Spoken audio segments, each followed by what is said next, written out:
New friend, আজ তোমাদের একটু পনির স্যালাড করে দেখাবো।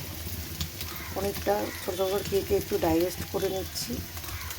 একটু কাঁচা না হলে, কাঁচা গন্ধ না গেলে পনিরটা খেতে ভালো লাগে না। এই যে কেটে রেখেছি গাজর, বিনস, ক্যাপসিকাম, একটু কাঁচা লঙ্কা দিয়েছি, টমেটো। পনিরটাকে একটু ভাজা হয়ে গেছে, এবার তুলবো। পনিরটাকে তুলে রাখলাম। ওই একটু সামান্য মাখন আছে, মাখনে দিয়ে আমি কিন্তু তেল ছাড়া করছি। একটু সামান্য মাখন দিয়ে পনিরটাকে ভেজেছি, তারপর একটু সামান্য মাখন আছে, তার মধ্যেই এইগুলো একটুখানি জাস্ট একটু ভেজে নেব। এটা ডায়েটের পক্ষে খুব উপকার, যারা ডায়েট করছে তাদের কিন্তু খুব উপকার এগুলো। এবার এগুলো গাজরগুলো দিয়ে দেবো।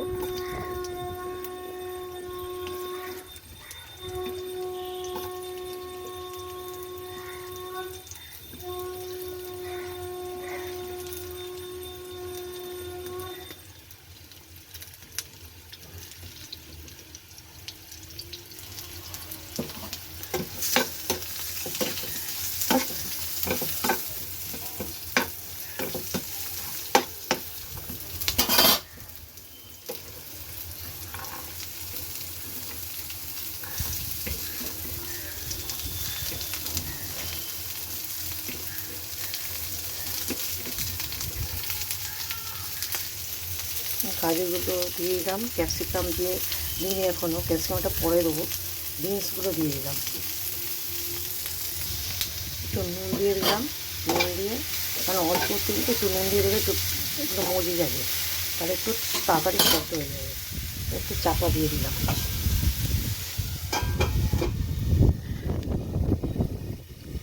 প্লিজ বন্ধুরা, তোমরা কোথা থেকে কে দেখছো একটু কমেন্টে জানাবে, তাহলে আমার তো বলতে সুবিধা হবে, তোমাদের থ্যাংক ইউ জানাতে সুবিধা হবে।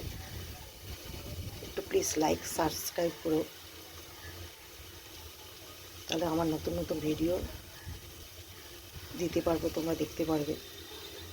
আমি ভালোভাবে কথা বলতে পারি না, একটু মানিয়ে গুছিয়ে নিও। একটু ভিডিওটা প্লিজ প্লিজ করে দেখো, শেয়ার করো। একটু হচ্ছে, একটু চাপা দিয়ে দিয়ে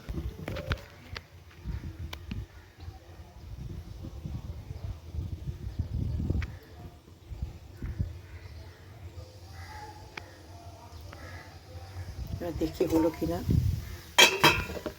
অনেকটা হয়ে এসছে।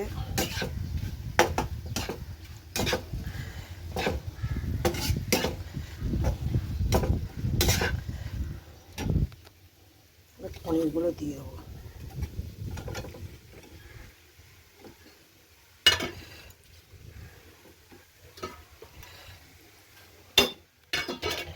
একটু ঝালের জন্য চিলি স্প্রেড দিয়ে দিচ্ছি, চিলি প্লেট।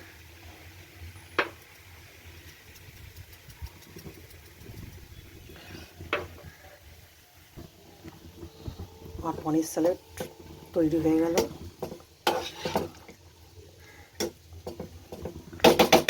একটু ধনে পাতা দিয়ে নামিয়ে নেব।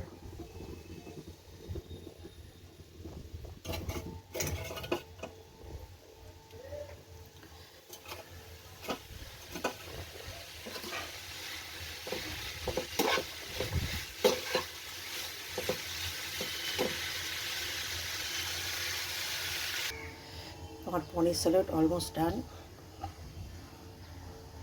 হয়ে গেছে, সার্ভ করে নিলাম।